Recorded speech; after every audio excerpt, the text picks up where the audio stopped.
Yo, what is going on, everyone? My name is Nick with the Notorious Fantasy, and in today's video, I'm bringing you guys Week 8 running back rankings for fantasy football in 2020. We are going to be discussing running backs 1 all the way through 32 in this video for week number 8 and discuss why I have them ranked where I do for this week. Now, before I get into it, I'd like to ask that if at any point inside of this video you end up having a great time, you ended up enjoying, please make sure to hit that subscribe button down below, because not only is it free, I put out content every single day to help you guys win your 2020 Fantasy Football Championship. And another real quick before we get into it, I'd like to give you guys a quick word from my friends and my sponsor over at OverlayDFS.com. OverlayDFS.com offers the easiest way to play daily fantasy sports in the whole industry. The only thing you have to do here is pick between two players. Who do you think scores more fantasy points on the matchup shop? Teddy Bridgewater or Matt Ryan, plus or minus the points? Just like when you're doing sports betting, Matt Ryan gets an additional +2 fantasy points. Teddy Bridgewater gets -2 fantasy points. Who scores more after that? It is that simple. You can do any of these games from Thursday all the way until Sunday. More matchups get added every single day. So take that fantasy knowledge that you gain from my YouTube channel and from other places to get that moolah. Make these bets, have a fun time, and always gamble responsibly. Have a great rest of your guys' day. Goodbye. And we are back. Let's get right into it. Week 8 running back rankings for fantasy football in 2020. We begin with running backs 1 through 12.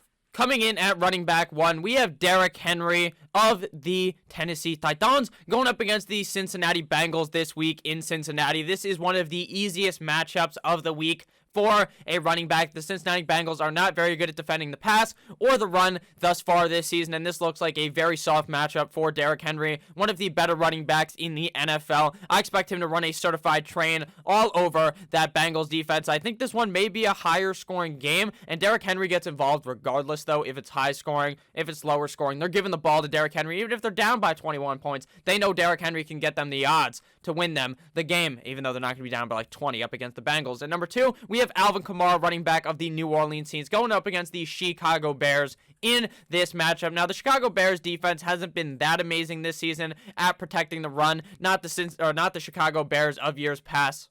And by years past, I pretty much mean in like 2018 when they would lock people up like their name was Kodak Black. So Alvin Kamara here in for a really good spot regardless of if Michael Thomas ends up getting the nod to play on Sunday or not. What is my assumption on that? Again, I really have no idea. I would assume he doesn't play, but he'll probably end up playing because I said that. At number 3, we have Kareem Hunt going up against the Las Vegas Raiders at home in Cleveland. I think that this one's going to be a relatively high-scoring game, but there is also to note that Odell Beckham Jr. did end up getting hurt and tearing his ACL in their game last week, which will mean Kareem Hunt will likely see an increased workload in this game because they're going to try to run the ball a little bit more with the unknowns at the wide receiver position aside from Jarvis Landry. Obviously, there's guys Donovan Peoples-Jones, Rashad Higgins, as well as a couple other guys that are of note for the team, but they aren't that upper echelon of wide receiver like Odell Beckham, and I think we're going to see a lot more of Kareem Hunt this week up against the Raiders before their bye, and then Nick Chubb likely comes back in week number 10. At number 4, we have Dalvin Cook, who has got the nod to play on Sunday up against the Green Bay Packers in Green Bay. This will be Cook's first game back after getting injured up against the Seattle Seahawks a couple weeks ago in that primetime matchup. I expect him to come back and look just as good as he did a couple of weeks ago before he ended up getting hurt. Dalvin Cook this season has put on an absolute show for you on TV. You watch it and your eyes blow a straight up load straight onto the screen with how good Dalvin Cook has looked. Obviously, coming back from an injury, he may have a slow start to the game, but I think by the end of the game, he's going to be rolling all over the Green Bay Packers. At number 5, we have CEH, Clyde Edwards-Helaire, going up against the New York Football Jets. Now, the Kansas City Chiefs can walk into this game. They can blindfold Patrick Mahomes before they get in the stadium, and Patrick Mahomes could still throw 3 touchdowns. But what are they actually going to do in this game? Probably run the ball 7 million goddamn times with Le'Veon Bell as well as with Clyde Edwards-Helaire. We're going to be talking about Le'Veon Bell a little bit later in the rankings, but for CEH, this is a magnifique matchup for the running back position. The New York Football Jets defense sucks some fat fucking cock, and Clyde Edwards-Helaire is going to be the benefactor of that. He's going to slice and dice his way through that defense like his name was Gordon Ramsay in the kitchen, so I love CEH here in a very plus matchup up against the New York Football Jets. At number 6, we have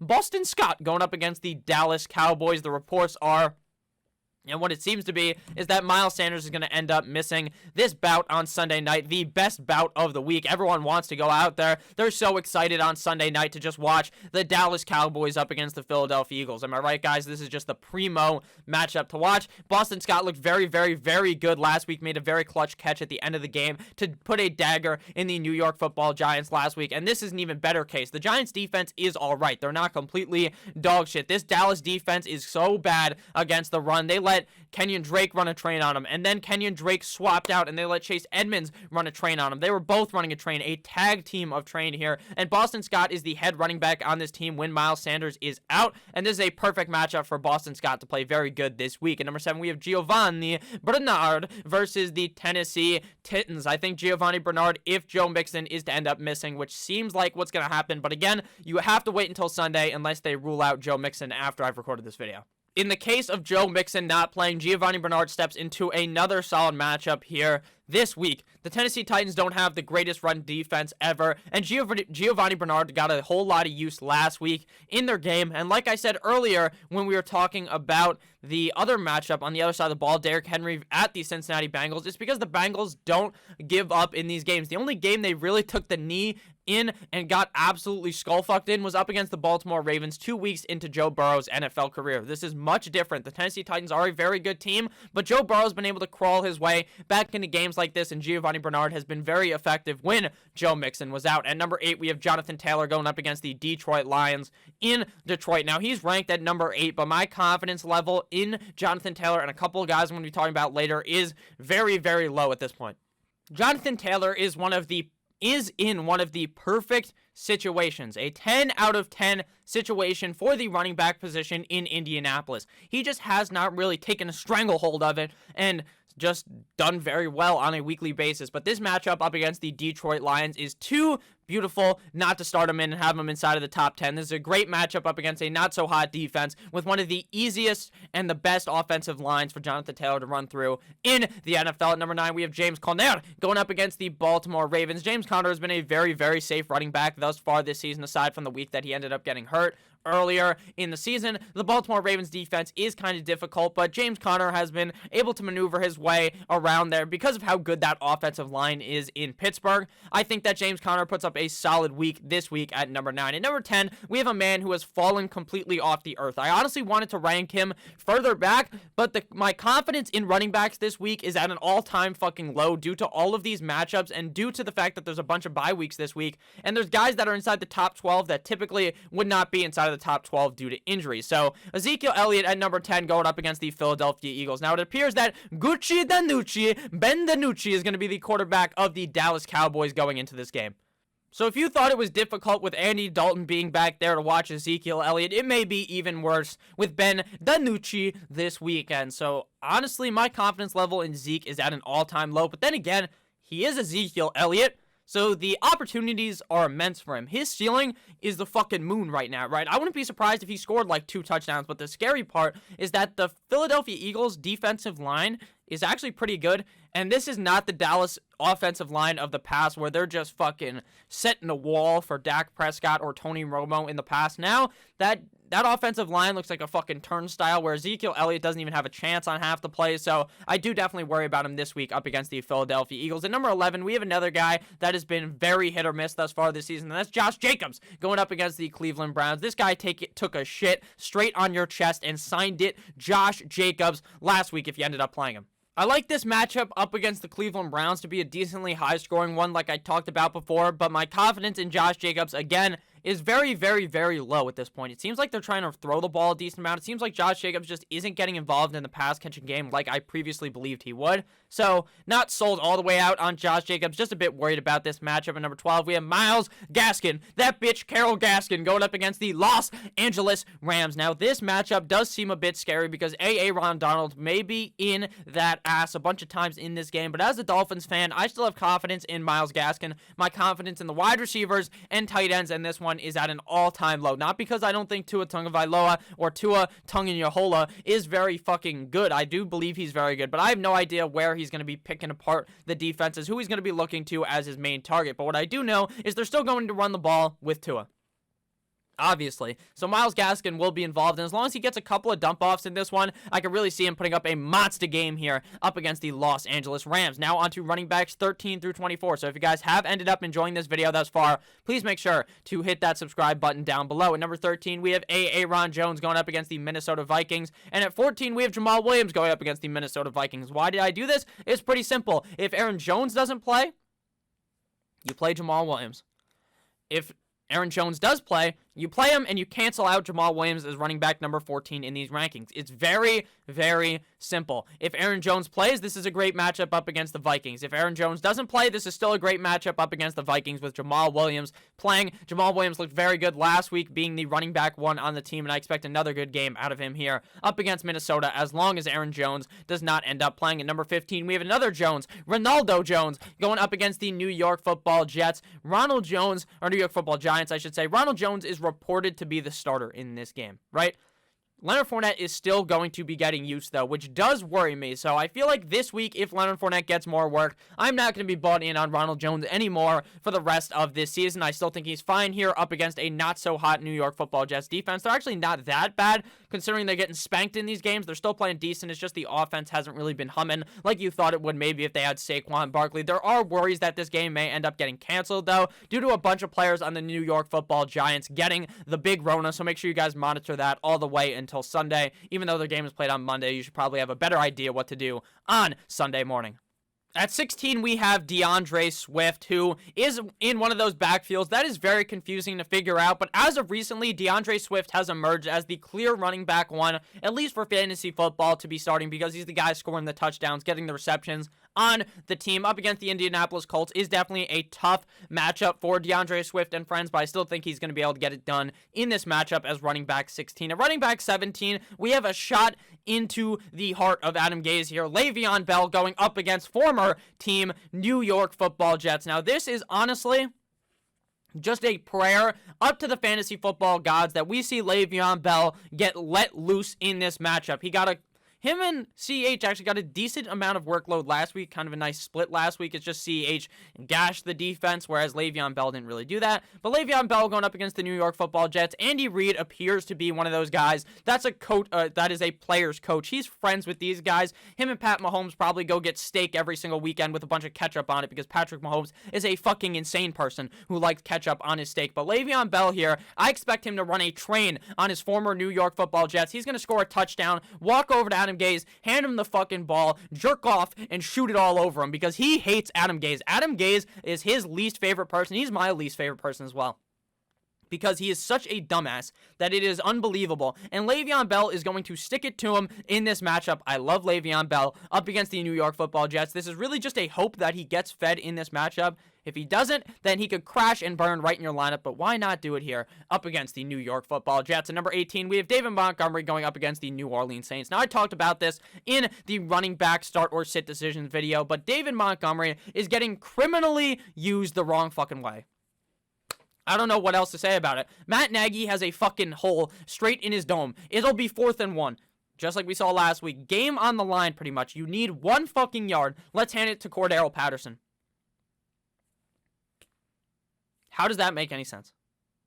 How does it make any sense to give the ball to Cordero Patterson over David Montgomery? They're not getting him these dump-offs like they were a couple games ago. I don't know what is happening. David Montgomery is a very talented player, in my opinion, and he's still a top 18 running back because it's kind of a shit show after this, so I think David Montgomery could have a big game here. Just Matt Nagy really needs to figure his shit out. At number 19, we have Darrell Henderson going up against the Miami Dolphins in Miami. Now, this is another scenario of a shit show at the running back room on a team. They've got Akers, they've got Henderson, and they have Malcolm Brown. Now, it seems like Akers is just a certified outcast for this fucking team thus far this season. They're just not giving him the rock. He gets hurt, comes back, they're still not giving him the rock.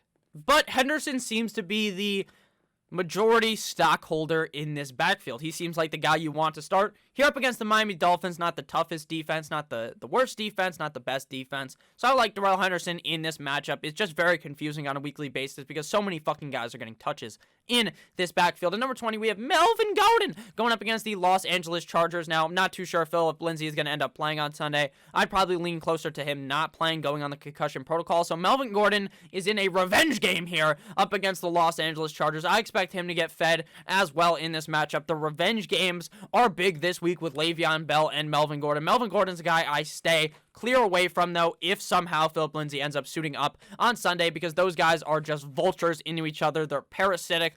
If you want a good running back there, one of them just simply has to be fucking hurt in Denver for it to work out for your fantasy team. Number 21, we have James White going up against the Buffalo Bills in Buffalo. Now, last week, James White legitimately bent you over without the use of lube at all and stuck it in there and went straight to your guts, because James White did nothing. He scored 1.50 PPR points last week, which was completely atrocious.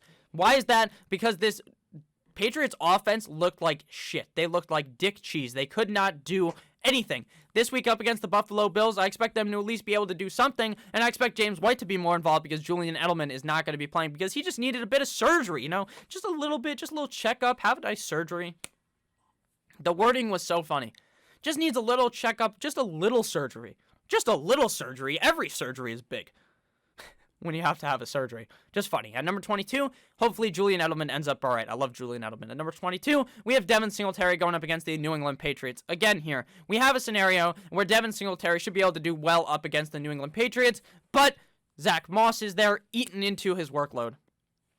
Same case with Melvin Gordon and Philip Lindsay. So will I start Devin Singletary? In a lot of scenarios, no. But he's ranked as a top 24 running back, because if he ends up finding the end zone, that is where he will fit. And there's a lot worse guys than Devin Singletary to be starting this week. At number 23, we have Leonard Fournette going up against the New York Football Giants. Again, this game may not end up being played, just like what I talked about with Ronald Jones, because a bunch of Giants players have the Rona. So make sure you guys monitor this up to Sunday, even though the game happens on Monday, because then you want to make that decision Sunday morning before all these guys end up playing, so you're not fucked on Monday night. Fournette was seeing a lot of dump-offs last week, and it seems like a much closer split than it was to begin the season with Jones and Fournette, so it's going to be very confusing once he's 100% healthy. So right now I have Jones ranked as the higher guy, but don't be surprised if Fournette scores more points than him, and don't be surprised if Fournette does nothing. It's really confusing when you have to assess this backfield in Tampa Bay, in my opinion, just due to how unconcerned Bruce Arians seems to be when he's talking about it. Like, he literally gives you no clues at who's going to be getting a majority of the touches in the backfield. It's just a 50-50 coin flip on a weekly basis. And number 24, we have Jerick McKinnon going up against the Seattle Seahawks. Now, last week, Matt LaFleur came out. Not Matt LaFleur. That's the coach of the Packers. What's this guy's name? God damn it. His name is Kyle Shanahan. Sometimes these coaches' names escape me, and I say the wrong name because I'm a bit of a dumbass. But with that said, I forgot his name again. Mr. Kyle Shanahan. This dumb motherfucker. He's double-time Super Bowl choker against the Chiefs and against the New England Patriots when he was coach of the Atlanta Falcons. This motherfucker does not tell us that Jerick McKinnon is having a rest week. You start him last week thinking he's going to get the workload. Just doesn't, because this was his slow week. They're going to just rest him. Why didn't you tell us this before the fucking game? And now this week, the reports are coming in that he is not feeling 100%, so I'm a bit worried about it. Again, monitor closer to Sunday for your opinion on Jerick McKinnon, and check out the live stream on Sunday, because I always talk about it on there. And if you don't want to miss out on the live stream, make sure you hit that subscribe button down below. At 25, we have JaMycal Hasty, the other running back of the 49ers. Tevin Coleman may play as well, but JaMycal Hasty, I think, will get a lot of touches here if Jerick McKinnon is not 100% on Sunday. That's why he's at 25. At 26, we're going to likely be without Mock Ingram, so J.K. Dobbins. Just kidding. Dobbins is likely going to be getting a lot of work this week up against the Pittsburgh Steelers. Not the greatest matchup to really have that breakout game up against the Steelers defense that has been very tough up against the running back position, but I still think J.K. Dobbins will do just fine. At number 27, we have Carlos Hyde going up against the San Francisco 49ers. Now, it's unknown if he's going to even get the nod to go again on Sunday. Was not practicing Thursday, so that does not bode very well for his eligibility to start on Sunday. So we will be talking about another running back later that you can throw into your lineup if Carlos Hyde does not end up playing for the Seattle Seahawks this Sunday. At number 28, we have Call Me Miss Jackson, Justin Jackson at the Denver Broncos. And then at 29, following right after, is Joshua Kelly, because I have no idea what to do with these running backs. This matchup up against the Broncos defense looks good for either of these guys to play very well, but which one will it be? I have no idea. You might as well just flip a coin and then flip another coin, because one of them may just do absolutely nothing in their game. At number 30, we have Gus Edwards, who will also be getting work if Mark Ingram does not end up playing on Sunday, which is definitely probably going to happen. So I like him as well up against the Steelers as a top 32 running back. And number 31, we have Wiki DJ Dallas going up against the San Francisco 49ers. The coolest name to have at the running back position. I think he goes absolutely crazy up against the 49ers if Carlos Hyde does not end up playing. And closing in on the top 32, Mr. Irrelevant, LaMichael Pirine. You like that going up against the Kansas City Chiefs. This is a terrible matchup for LaMichael Pirine, but hey, he's the starting running back likely on the Jets, so you might as well just fire him up because there's a lot worse options than a guy who's going to be seeing a decent amount of touches and scored his first ever touchdown in the NFL last week in his rookie season. So thank you guys all for watching this video. If you did end up enjoying, please make sure to hit that subscribe button down below. I love each and every single one of you motherfuckers, and I can't wait to see you guys tomorrow in some more bangers of a video. See you beautiful bastards later. I love you all. OverlayDFS.com. Goodbye.